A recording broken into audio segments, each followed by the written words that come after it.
Crypto in 9.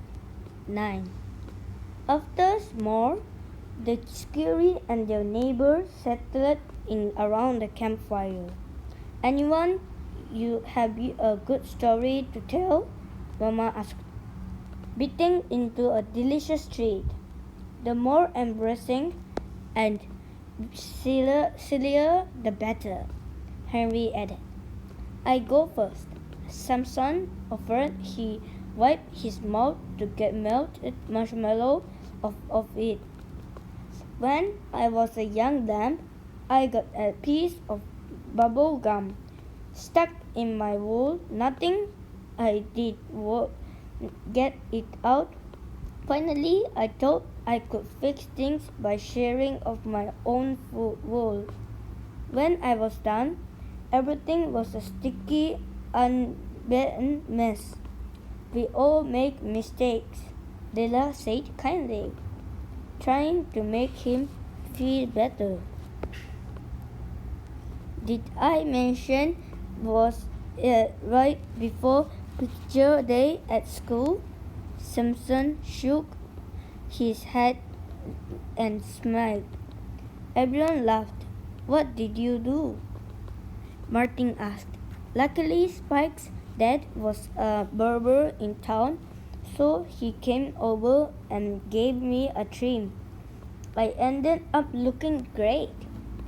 My dad told that story all the time. I never knew it was about you, Spike smiled at Samson. Okay, I have a story. Samson sat down, and Spike stood up in her spot by the fire. A brand new customer hired me to bake a cake for a big grand opening. I was so excited that I baked and decorated this huge cake all night long. By morning, I was exhausted, but the cake looked absolutely perfect. And then, what happened? Henry asked. Did you drop it? Did you sneeze on it?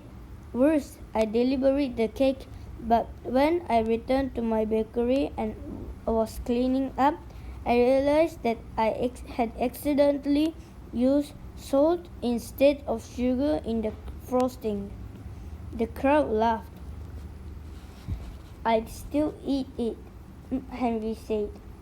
Yeah, and you'd have eaten a sneezed on cake too, Lila teased. Henry shrugged. Probably. So, what happened? Martin asked. I immediately called Adelaide and Nisha for help, Spike said. We snuck the cake back to my bakery and replaced the frosting as quick as we could. That's right, Nisha replied. We made it back just in time for the cake cutting ceremony. Oh gosh, Leila said. Did the customer ever find out? Not until now, Spike said, and chuckled, looking at Samson. Hey, wait a minute, Samson cried. You mean the firm's grand opening? Adelaide, Nisha, and Spike burst out laughing. Samson joined in. Well, the joke's on you three, because that was the very best cake I have ever had. The end.